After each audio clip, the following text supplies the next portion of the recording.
Astro বয় এই মুভিটির কাহিনী শুরু হয় আকাশে ভাসমান একটি মেট্রো শহরকে দেখিয়ে, যেটি কিনা পৃথিবী থেকে সম্পূর্ণ বিচ্ছিন্ন একটি শহর এবং এটি টেকনোলজির দিক দিয়ে অনেক এগিয়ে। আসলে এই মেট্রো শহরটিকে যারা বানিয়েছিল তারা খুব ভালোভাবেই বুঝে গিয়েছিল যে পৃথিবীতে দ্রুত পরিবর্তন আসতে চলেছে। ঠিক সেই কারণেই এই শহরকে তারা পৃথিবী থেকে দূরে ভাসমান অবস্থায় বানিয়ে রেখেছে। এই পুরো শহরটিকে পরিষ্কার পরিচ্ছন্ন রাখার দায়িত্ব পালন করে রোবটরা, আর এই সমস্ত রোবটগুলিকে বানিয়েছে একজন জনপ্রিয় ও বুদ্ধিমান সায়েন্টিস্ট মিস্টার স্টেনমা। এরপর আমরা মেট্রো শহরের একটি স্কুলের ছাত্র টবিকে দেখতে পাই, যে হলো মহান বিজ্ঞানী স্টেনমার ছেলে। আর টবিও নিজের বাবার মতনই অনেক জ্ঞানী প্রকৃতির। ক্লাসের টিচার যখন তাদের সবাইকে ফিজিক্সের কিছু অঙ্ক করতে দেয়, তখন টবি খুব সহজেই সেই অঙ্কগুলির সমাধান করে দেয়। অঙ্ক সমাধান করার পর টবি যখন নিজের বাড়ির উদ্দেশ্যে রওনা দেয়, তখন টিচার তার খাতাটি চেক করতে থাকে এবং স্ক্যান করে টবির ফুল মার্কস দেখে সে কিছুটা হয়রান হয়ে যায়। এরপর টবি যখন নিজের বাড়ির দিকে যায়, তখন তার বাবার একজন অ্যাসিস্ট্যান্ট রোবট টেরেন তাকে নিতে আসে। টেরেন টবিকে গাড়িতে করে বাড়ি নিয়ে যেতে থাকে। ঠিক সেই সময় তার বাবা হলোগ্রাফিক ইমেজের সাহায্যে টবির সামনে উপস্থিত হয়ে তার সঙ্গে কথা বলে এবং তিনি টবিকে মিনিস্ট্রি অফ সায়েন্সে না নিয়ে যাওয়ার জন্য তিনি ক্ষমা চান। আর এই মিনিস্ট্রি অফ সায়েন্স আসলে তার বাবা এখানে কাজ করে। এরপর তার বাবা আরও বলেন যে আজকে তিনি তাদের মেট্রো শহরের প্রেসিডেন্টকে তার বানানোর রোবটটি দেখাতে চলেছেন, এই জন্য হতে পারে আজকে তার বাড়ি ফিরতে দেরি হবে। এই কথা শোনার পর টবিও রোবটটিকে দেখার জেদ করতে থাকে, কিন্তু স্টেনমা স্পষ্ট তার ছেলেকে সেখানে আসতে বারণ করে দেয়। আর সাথে সাথেই তার বাবার হলোগ্রাফিক ইমেজটি শেষ হয়ে যায়। কিন্তু টবি যে কোনো উপায়ে নতুন রোবটটিকে দেখতে চায়, এজন্য সে টেরেনকে মিনিস্ট্রি অফ সায়েন্সে অফিসে নিয়ে যাওয়ার জন্য বলে। কিন্তু টেরেন সেখানে যাওয়ার জন্য বারণ করে দেয়, কারণ টবির বাবা টবিকে সোজা স্কুল থেকে বাড়ি নিয়ে আসার জন্য কমান্ড করেছেন। টবি যখন দেখে টেরেন তার কোনো কথাই শুনছে না, তখন সে চুপ করে তার দেহের কানেকশনে কিছু গড়বড় করে দেয় এবং তাকে মিনিস্ট্রি অফ সায়েন্সের অফিসে নিয়ে যাওয়ার আদেশ দেয়। এই জন্য শেষ পর্যন্ত টেরেন টবিকে নিয়ে তার বাবার অফিসে পৌঁছে দেয়। অফিসে তার বাবা যখন তাকে দেখে, তখন তিনি প্রচন্ড রেগে যান আর টবিকে শীঘ্রই নিজের বাড়ি যাওয়ার কথা বলেন। কিন্তু তখনই সেখানকার প্রেসিডেন্ট স্টেনমার উদ্দেশ্যে বলে যে এ হলো তোমার ছেলে, এই জন্য আমি চাই টবিও যেন তোমার রোবটটি দেখে আর বড় হয়ে ঠিক তোমার মতনই একজন মহান সায়েন্টিস্ট হয়ে উঠুক। কিন্তু এভাবে কথোপকথন চলাকালীন টবি যখন প্রেসিডেন্টের হাতিয়ারগুলোকে অনেক পুরনো এবং খারাপ বলে, তখন প্রেসিডেন্ট কিছুটা হলেও রেগে যায় এবং টবিকে সেখান থেকে চলে যেতে বলে। এরপর আমরা ডক্টর আলফাকে দেখতে পাই, যে কিনা সেখানকার সায়েন্টিস্টদের ব্লু কোর এবং রেড কোরের সম্পর্কে বলতে থাকে। ব্লু কোর পজিটিভ এনার্জি এবং রেড কোর হলো নেগেটিভ এনার্জি। এরপর প্রেসিডেন্ট সেখানে পৌঁছয় এবং দুই ধরনের এনার্জি নিয়ে নেয়। এরপর ডক্টর আলফা এবং ডক্টর স্টেনমা দুজনে মিলে প্রেসিডেন্টকে নিজেদের বানানো সব থেকে প্রধান রোবটটিকে দেখায়, যার নাম হলো পিস কিপার। নতুন এই রোবটকে দেখে প্রেসিডেন্ট বেশ খুশি হয়েছে এবং ডক্টর আলফাকে আদেশ দেন সে যেন রেড কোরটিকে পিস কিপারের ভেতরে প্রবেশ করায়। কিন্তু ডক্টর আলফা এমনটা করতে বারণ করে দেয়, কারণ রেড কোর হলো নেগেটিভ এনার্জি যুক্ত আর তিনি কখনো এর আগে এমন ধরনের কোনো টেস্ট করেননি। কিন্তু প্রেসিডেন্ট তো নিজের ধান্দায় মত্ত, সামনে ইলেকশনে জেতার জন্য সে যা নয় তাই করতে পারে। সেই জন্য সে নিজেই রেড কোরটি পিস কিপারের ভেতরে প্রবেশ করিয়ে দেয়। আর ঠিক যখনই রেড কোর পিস কিপারের ভেতরে লোড হয়ে যায়, তখনই ধীরে ধীরে পিস কিপার প্রচন্ড হিংস্র এবং ভয়ঙ্কর হয়ে ওঠে এবং তাদের উপরই হামলা করতে শুরু করে। কি ঠিক তখনই ডক্টর স্টেনমা এমার্জেন্সি সুইচের সাহায্যে পিস কিপারকে একটি ঘরে বন্ধ করে দেয়। কিন্তু দুর্ভাগ্যবশত টবিও সেই ঘরে আটকা পড়ে যায়। আসলে টবি এতক্ষণ সেই ঘরেই লুকিয়ে বসেছিল। তাকে সে ঘরে দেখে ডক্টর স্টেনমা প্রচন্ড ঘাবড়ে যায় আর এমার্জেন্সি দরজাটিকে খোলার শত চেষ্টা করতে থাকে। কিন্তু সেটি তো আর সাধারণ দরজা নয়, সেটি হলো এমার্জেন্সি দরজা, তাই সেটিকে খোলা অসম্ভব। ঘরের ভেতরে পিস কিপারের এনার্জি এতটাই তীব্র হতে থাকে যে টবি সেটাকে সহ্য করতে পারে না এবং সেই স্থানেই তার মৃত্যু হয়ে যায়। পরের মুহূর্তে পিস কিপার এমার্জেন্সি দরজাটিকে রেড কোরের সাহায্যে ভেঙে দিতে থাকে। এটি দেখে ডক্টর আলফা দ্রুত ব্লু কোরের এনার্জি পিস কিপারের ভেতরে প্রবেশ করাতে শুরু করে। আর যখনই ব্লু কোর এবং রেড কোরের এনার্জি একে অপরের সংমিশ্রণে হতে থাকে, তখন সেখানে এক বিশাল ধামাকা সৃষ্টি হয়, যার ফলে পিস কিপার ধ্বংস হয়ে যায়। আর এখন সব থেকে কষ্টের বিষয় হলো টবি মারা গিয়েছে। তার মৃত্যু দেখে তার বাবা প্রচন্ড দুঃখিত হয়ে পড়ে, তিনি প্রচন্ড ভেঙে পড়েন। সে বারবার এই মৃত্যুর কারণ হিসেবে নিজেকে দায়ী করতে থাকে এইভাবে চলতে চলতে সে একদিন তার ছেলের মতন একটি রোবট বানানোর কথা মাথায় আনেন এবং দিন রাত তার উপরে কাজ করতে শুরু করে দেয়। শেষ পর্যন্ত অনেক পরিশ্রমের পর সে একদম টবির মতন ছোট্ট একটি রোবট বানাতে সক্ষম হয়। টবির টুপি থেকে তিনি টবির একটি চুল পান, যেটির সাহায্যে ডিএনএ স্ক্যান করার পর টবির সমস্ত তথ্য এবং সমস্ত মেমোরি রোবটটির ভেতরে চলে যায়। এরপর তিনি টবির ভেতরে ব্লু কোডের প্রবেশ করিয়ে দেন। এরপর আস্তে আস্তে যখন রোবটটির জ্ঞান ফেরে তখন সেটিকে পুরো টবির মতন দেখতে এবং সে টবির মতোই সমস্ত কিছু অনুভব করতে পারে এবং ডক্টর স্টেনমাকে নিজের বাবা হিসাবে সম্বোধন করে। এটি দেখে ডক্টর স্টেনমা প্রচন্ড খুশি হয়ে যায় এবং টবিকে নিয়ে নিজের বাড়ি ফিরে আসে। টবি যখন নিজের বাড়ি আসে তখন টেরেন তাকে দেখে খুব অবাক হয়ে যায়। সে ভাবে টবি তো মারা গিয়েছিল, তাহলে এখন এটাকে?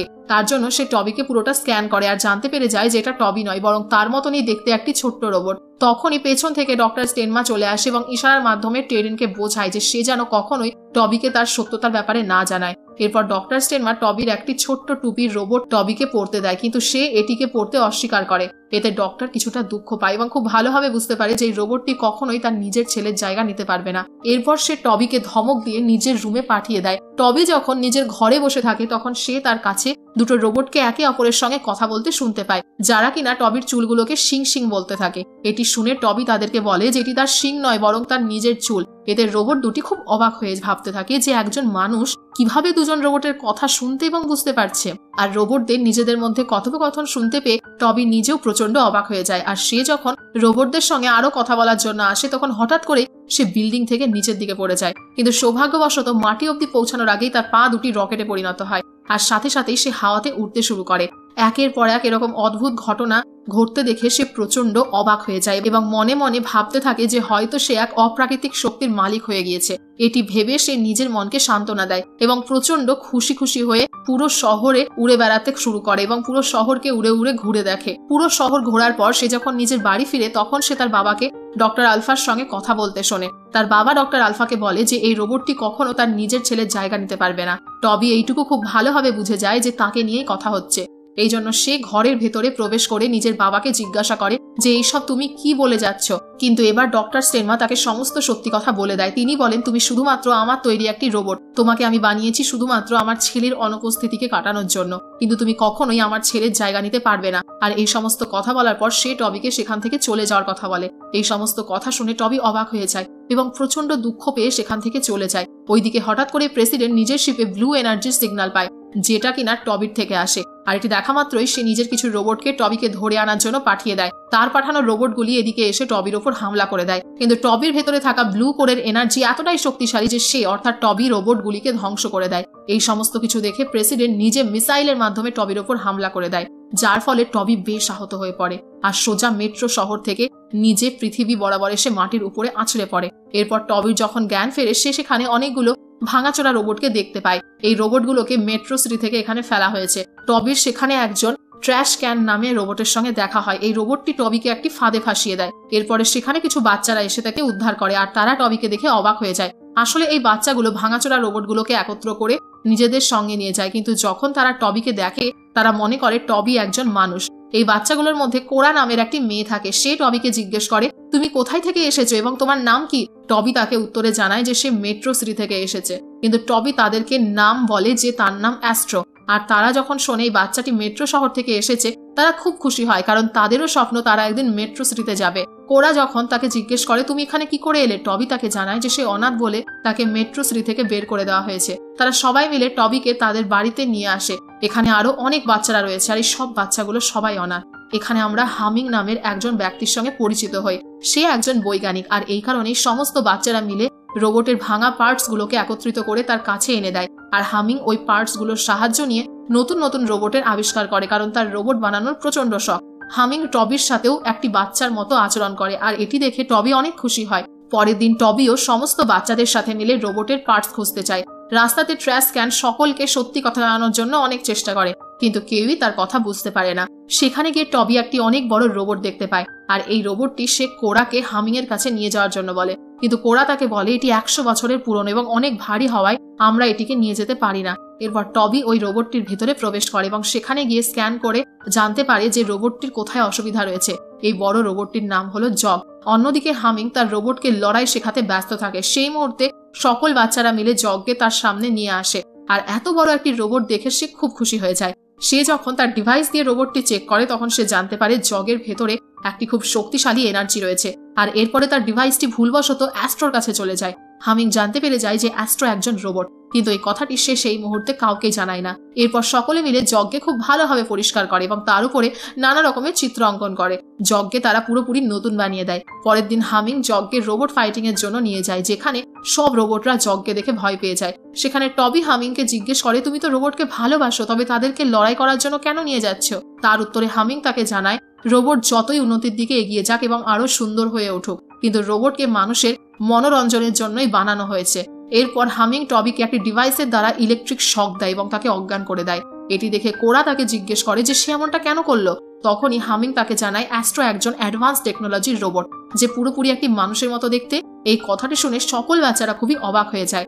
এরপর টবির যখন জ্ঞান ফেরে সে নিজেকে লড়াইয়ের মাঠে দেখতে পায়। সেখানে হামিং সকলকে জানায় যে এটি একটি অ্যাডভান্স টেকনোলজির রোবট যে মেট্রো সিটি থেকে এসেছে, আর এটি আমাদের শত্রু, তাই এই রোবটটিকে আমাদের রোবটের সঙ্গে লড়াই করতে হবে। কিন্তু টবি রোবটের সঙ্গে লড়াই করতে চায় না, তবুও পরিস্থিতির শিকারে না চাইতেও টবিকে রোবটের সঙ্গে লড়াই করতে হয়, আর এক এক করে সে সব রোবটকে হারিয়ে দেয়। এরপরে হামিং টবির সঙ্গে লড়াই করতে জগকে ডাকে, আর সে জগকে বলে টবিকে পুরোপুরি শেষ করে দিতে। কিন্তু জগ তার সাথে লড়াই করে না, কারণ টবির কারণেই সে আরো একবার চালু হতে পেরেছে।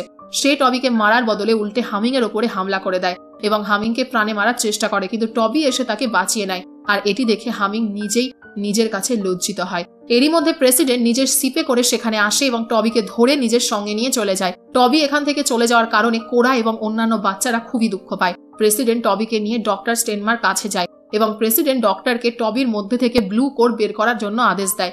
ডক্টর স্টেনমা তার মধ্যে থেকে ব্লু কোর বের করার জন্য তৈরি হয়ে যায় এবং যখনই সে তার মধ্যে থেকে ব্লু কোর বের করতে যায়, টবি তাকে দুঃখের সহিত জানায় যে আমি কখনো আপনার ছেলে হয়ে উঠতে পারিনি। আর এটি শুনে স্টেনমার তার উপর দয়া হয়, কিন্তু তবুও সে ব্লু কোর তার মধ্যে থেকে বের করে ফেলে। এই ব্লু কোরটি নিয়ে প্রেসিডেন্ট এখান থেকে চলে যাবে, ঠিক সেই মুহূর্তে ডক্টর স্টেনমা তার কাছ থেকে ব্লু কোরটি আবার ছিনিয়ে নেয় এবং টবির ভেতরে আবারও সেটি লোড করে দেয়। এরপরে টবি আরও একবার জীবিত হয়ে ওঠে এবং সে সেখান থেকে পালিয়ে যায়। এটি দেখে প্রেসিডেন্ট ডক্টর স্টেনমার উপরে অনেক রেগে যায় এবং তাকে গ্রেপ্তার করিয়ে দেয়। আবারও একবার প্রেসিডেন্ট রেড কোরকে পিস কিপারের মধ্যে ঢুকিয়ে দেয়, আর যখনই সে রেড কোরটিকে পিস কিপারের মধ্যে ঢুকিয়ে দেয়, পিস কিপার প্রেসিডেন্টকেও নিজের মধ্যে ঢুকিয়ে দেয়। প্রেসিডেন্ট পিস কিপারের মধ্যে যাওয়ার পরে পিস কিপারকে কন্ট্রোল করতে শুরু করে, আর এরপরে পিস কিপার টবিকে মারার জন্য তার পিছু নিতে থাকে এবং সে পুরো মেট্রো শহরে ধ্বংসলীলা শুরু করে দেয়। টবি তাকে আটকানোর চেষ্টা করায়, তার এবং পিস কিপারের মধ্যে লড়াই শুরু হয়ে যায়। এরপরে পৃথিবী থেকে কোরা এবং তার সাথীরা যখন মেট্রো শহরে ধ্বংসলীলা দেখতে পায়, তখন তারা টবিকে সাহায্য করার জন্য সেখানে চলে যায়। এদিকে পিস কিপারের সামনে টবি আর টিকতে পারে না এবং যখনই পিস কিপার টবিকে পা দিয়ে মারতেই যাবে, ঠিক সেই মুহূর্তে কোরা এবং তার বন্ধুরা সেখানে এসে উপস্থিত হয় এবং টবিকে তারা বাঁচিয়ে নেয়। পিস কিপার তাদেরকে ধরার অনেক চেষ্টা করে, কিন্তু সে ব্যর্থ হয়। আর এরই মধ্যে মেট্রো সিটির পাওয়ার সাপ্লাই ধ্বংস হয়ে যায় এবং মেট্রো সিটি আস্তে আস্তে পৃথিবীর ওপরে পড়তে শুরু করে। টবি কোনো রকম ভাবে মেট্রো সিটিকে পৃথিবীতে ঠিক মতো ল্যান্ড করায়। এরপর টবি এবং পিস কিপারের মধ্যে আরো একবার লড়াই শুরু হয়, আর এরপরে পিস কিপার টবিকেও নিজের মধ্যে আকর্ষণ করার চেষ্টা করে। আর যখনই ব্লু কোর এবং রেড কোর একসঙ্গে একত্রিত হয়, সেখানে একটি ধামাকা সৃষ্টি হয়। আর এটি দেখে টবি বুঝতে পারে পিস কিপারকে কিভাবে হারানো যাবে। তখনই সেখানে টবির বাবা আসে এবং তাকে বাড়ি ফিরিয়ে নিয়ে যায়। ঠিক সেই মুহূর্তে টবি দেখে পিস কিপার কোরা এবং তার বন্ধুদেরকে আটকে নিয়েছে, তাই সে তার বন্ধুদেরকে বাঁচানোর জন্য সোজা পিস কিপারের মধ্যে প্রবেশ করে। এর ফলে ব্লু কোর এবং রেড কোরের এনার্জি একত্রিত হয় এবং সেখানে একটি বড় সড়ো ধামাকা সৃষ্টি হয়। সেখানে পিস কিপারের মৃত্যু হয়, কিন্তু প্রেসিডেন্ট কোনো রকম ভাবে বেঁচে ফিরে আসে এবং মেট্রো সিটির অফিসাররা তাকে গ্রেপ্তার করে নেয়। এদিকে টবি অজ্ঞান হয়ে যায় এবং এটি দেখে তার বন্ধুরা হতাশ হয়ে যায়। ডক্টর আলফা তাকে দেখে বলে টবির ব্লু কোর এনার্জির প্রয়োজন।